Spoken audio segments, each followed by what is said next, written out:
Guys আসসালামু আলাইকুম, সবাই কেমন আছেন? আশা করি সবাই ভালো আছেন। এটা হচ্ছে পুঁটি মাছ ভাজি করবো আজকে।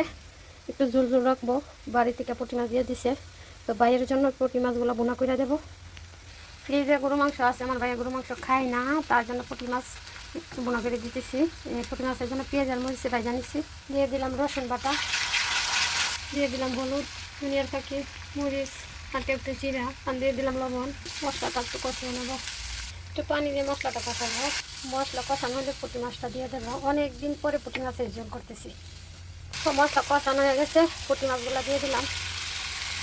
2 মিনিট কষিয়ে নিলাম, ঝোল দিয়ে দিলাম। এখন তো চুল দিয়ে বসিয়ে দিলাম পুঁটি মাছ।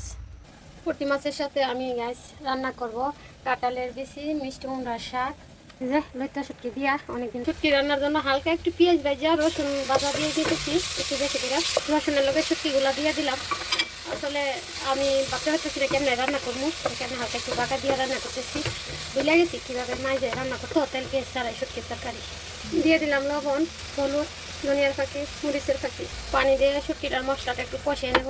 জানি না কেমন হইব, রান্না করতেছি বাংলাদেশের রান্না। মিষ্টি কুমড়া ডুগা, লইতে শুটকি, কাঁঠালের বিচি। তো গায়ে শুটকি কষানো হয়ে গেছে, কাঁঠালের বিচি আর ডুগা দিয়ে দিলাম। তো ভালো করে কষিয়ে রান্না করবো। ডুগাটা একটু মজা আসলে আমি 1 গ্লাস পানি দিয়ে বসাই দিলাম। আর জোর লাগবে না, এটাতে সিদ্ধ হয়ে যাবো। গাইস আমার পুঁটি মাছের তরকারি দেখো। পুঁটি মাছ নিয়ে খাইতে বসে গেছি। এই দেখো পুঁটি মাছ, বাংলাদেশের পুঁটি মাছ। আহা, সেই স্বাদ। এত স্বাদ কে পুঁটি মাছ অনেক দিন পরে। গাইস দেখো কাঁঠালের বিচির তরকারি। ওয়াও, পুঁটি মাছের ঝোল দেখো।